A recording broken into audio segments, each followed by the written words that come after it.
सांगा पर सियासी संग्राम। नमस्कार, आप देख रहे हैं इंडिया वॉइस और मैं हूं आपके साथ श्रुति अंगद। बाबर औरंगजेब के विवाद में अब महायोद्धा राणा सांगा को खींच लिया गया है। सपा के राज्य सभा सदस्य रामजी लाल सुमन ने संसद में राणा सांगा को एक तरह से देश का गद्दार कह डाला।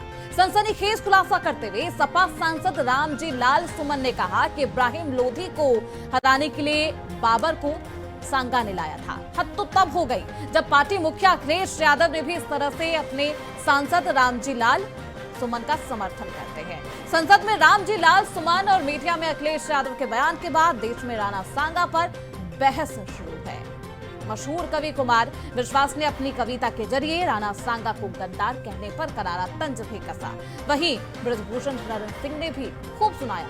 करीब 8 साल से यूपी की सत्ता से बाहर अखिलेश यादव 24 के लोकसभा चुनाव में बम्पर जीत हासिल करते हैं। इसके बाद से समाजवादी पार्टी 27 के विधानसभा चुनावों को लेकर उम्मीदों से भरी हुई नजर भी आ रही है। अखिलेश यादव अपने पीडीए वाले फॉर्मूले को ही हिट करवाना चाहते हैं और इसी पर पॉलिटिक्स और आक्रामक तेवर में नजर आ रहे हैं। लेकिन इसी बीच अबू आजमी का बयान आपने सुना होगा। औरंगजेब पर वो बयान देते हैं और समाजवादी पार्टी उस वक्त भी उसका स्टैंड करती है, समर्थन करती हुई नजर आती है। हालांकि अबू आजमी खेद भी प्रकट करते हैं, उनको निलंबित भी किया जाता है, लेकिन उसके बावजूद कुछ हल नहीं निकलता।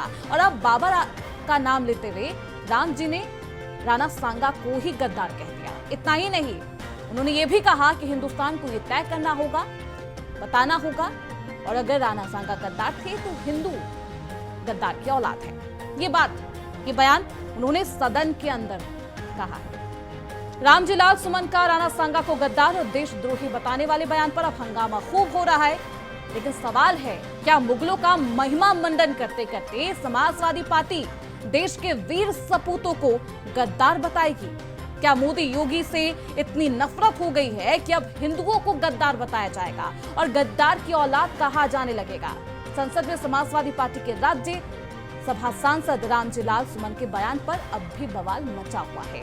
रामजी लाल सुमन ने सरकार पर हमला बोलते बाबर का भी जिक्र किया और फिर वीर सपूत राणा सांगा, महाराणा सांगा को गद्दार और हिंदुओं को गद्दार की औलाद कह डाला है। रामजी सुमन के इस बयान पर बीजेपी ने माफी की मांग की है तो हिंदू संगठनों ने मोर्चा खोल रखा है। राजस्थान से लेकर पूरे देश भर में रामजी के इस बयान पर संग्राम देखने को मिल रहा है। सवाल यही है कि तुष्टीकरण की राजनीति में अब कितना आगे जाएगी समाजवादी पार्टी। आज इसी पर चर्चा करेंगे, लेकिन राजनीतिक बयान क्या कुछ आ रहे हैं वो आपको सुनाते हैं। ये लगता है कि कुछ समाजवादी पार्टी के नेताओं के शरीर में दैत गुरु शुक्राचार्य की आत्मा बसी है और इस बयान का क्या परिणाम होगा, इसकी चिंता सांगा के परिवार को या राजपूत समाज को करने की जरूरत नहीं है। जैसे शुक्राचार्य के बताए हुए रास्ते पर चल करके एक तरीके से कह सकते हैं कि रावण का अंत हुआ था, तो ये जो शुक्राचार्य की आत्मा घुसी है, कभी बॉम्बे में घुस जाती है। अब देखिए, अच्छा भला चल रहा था, अब सुमन साहब कई बार के सांसद हैं, उनमें घुस गई और वो बड़े इतिहास के जानकार हैं।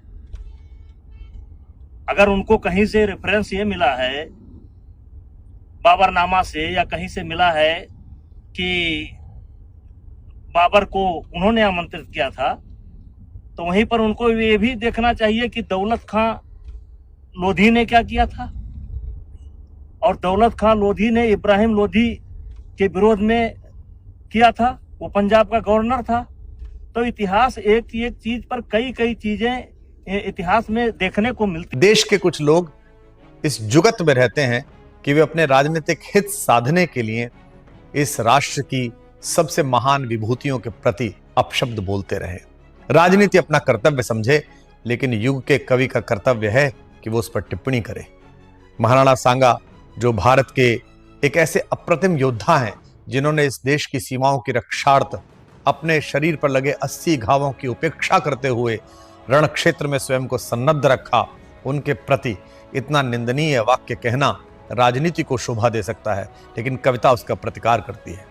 जुगनू की कुछ औलादों ने सूरज पर प्रश्न उठाए हैं, शेरों की मांदों के आगे कुछ ग्राम सिंह चिल्लाए हैं।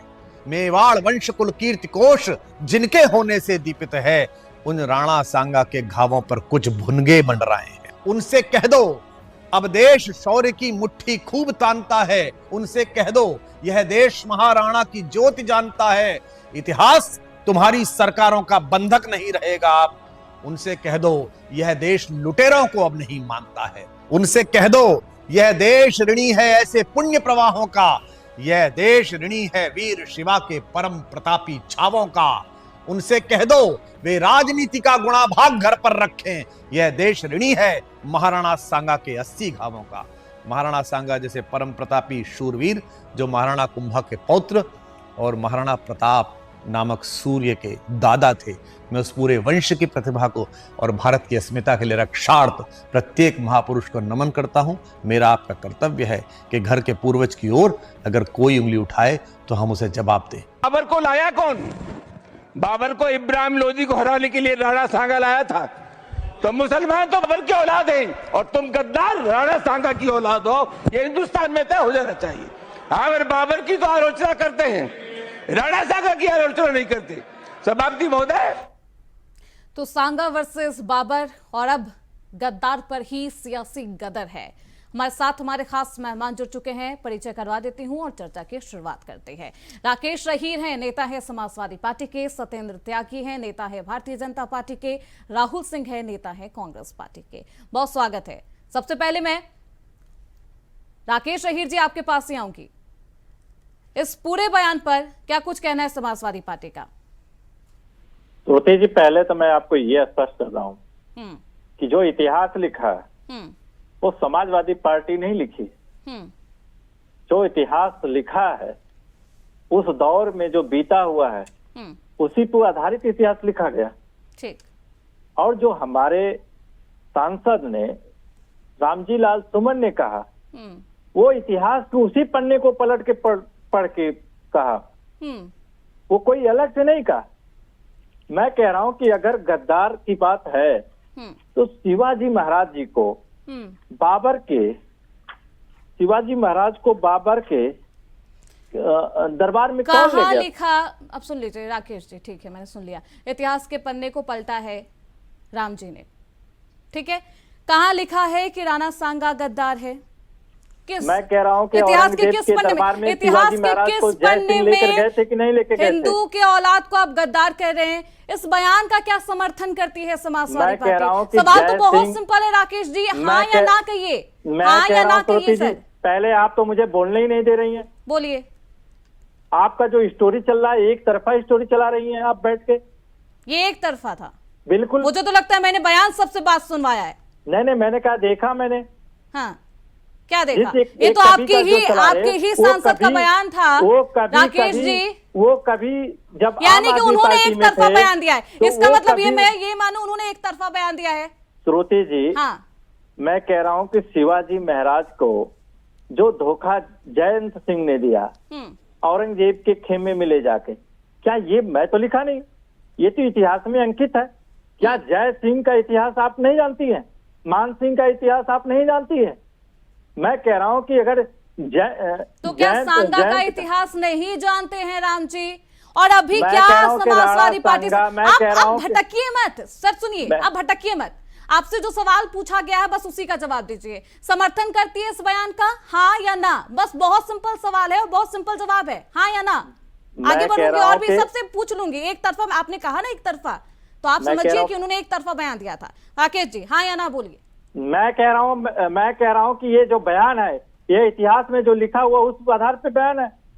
मैं कह रहा हूं कि जयंत सिंह के पूर्वज क्या थे? राणा सांगा का इतिहास क्या है? मान सिंह का इतिहास क्या है? मैं कह रहा हूं कि कोई रामजी लाल सुमन ने लिखा है क्या इतिहास ने?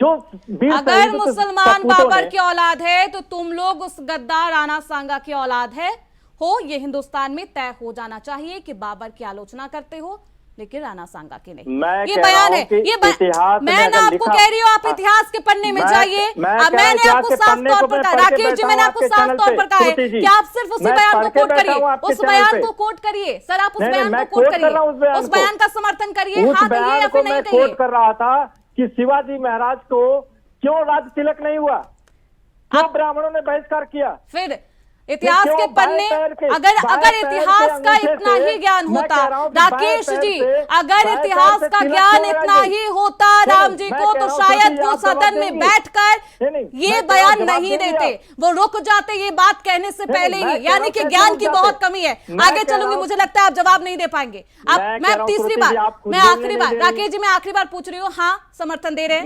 नहीं समर्थन दे रहे। हाँ बोलिए। रामजी लाल सुमन ने जो कहा वो इतिहास में जो अंकित है वही कहा। ठीक है, राहुल सिंह जी। इतिहास जो गवाह है। ठीक, राहुल सिंह जी बयान सुन लिया आपने? जी बताइए। बयान पर क्या स्टैंड है कांग्रेस पार्टी का? मैं कह रहा हूं कि ये मुद्दे उठा कौन रहा है?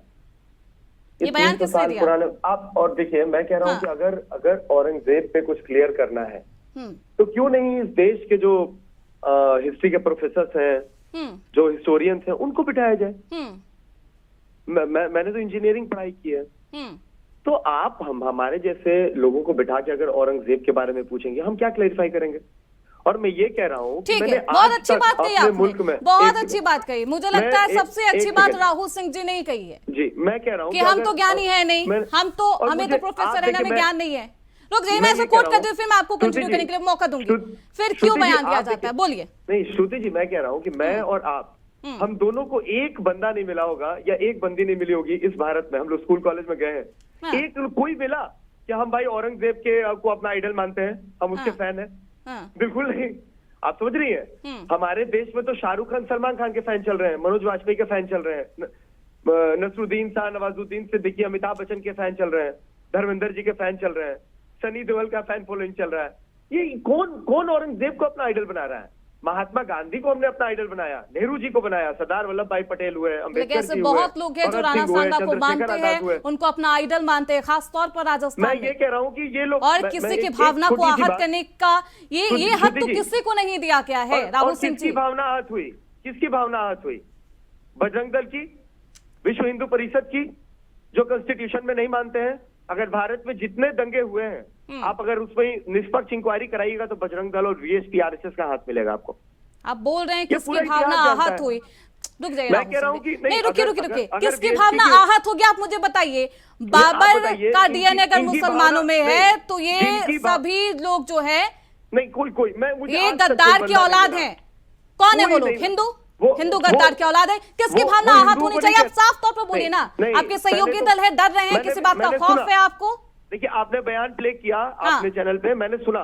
श्रुति जी देखिए, उन्होंने सामने वाले बीजेपी को कह रहे थे, जैसे राहुल गांधी जी ने इन लोगों को कहा था कि तुम लोग हिंदू नहीं हो, तुम लोग हिंदू वाला काम नहीं करते हो। हिंदू ऐसे हिंदू धर्म के नाम पे ऐसे आतंक नहीं मचाता है, ऐसे क्या कहते हैं, ऐसे उग्र बिहेवियर को प्रमोट नहीं करता है, नफरत नहीं फैलाता है। तो सामने उंगली दिखा के कहा था राहुल गांधी जी ने कि तुम लोग ऐसे, और देखिए कैसे न्यूज चैनल्स वाले ने चला दिया कि हिंदुओं को कह रहे हैं। अरे ये फेक नैरेटिव नहीं चलाना चाहिए। ये फेक नैरेटिव है, ये फेक नैरेटिव जो हमने चलाया, मतलब उस बयान पर रुक जाइए। सामने बीजेपी, राहुल सिंह जी बिल्कुल नहीं, बिल्कुल ये बिल्कुल जायज नहीं है। आपको समर्थन करना बिल्कुल फेक नहीं कह सकते। मैं आपको दोबारा बयान सुनवाऊंगी और बाकायदा उन्होंने जिस तरीके से कोट किया है। आप कह रहे हैं जो जनता आक्रोशित होकर रोड पर है, जो संग्राम कर रही है, जिनकी भावनाओं को आहत आपने किया, वो सभी फेक है, वो फेक नैरेटिव न्यूज चैनल वाले फैला रहे। बिल्कुल नहीं, आप इस तरीके का बयान नहीं दीजिए, ठीक है? ये बात जो कोर्ट, अब मैं आऊंगी राहुल सिंह जी, अब आऊंगी। एक सेकंड, एक बात मैं रख लूं, आपकी बात मैं सुन रहा था। देखिए, औरंगजेब के नाम पे दंगा करने वालों से एक छोटा सा सवाल है कि बाबू बजरंगी के नाम पे ये आक्रोश कहाँ चला जाता है?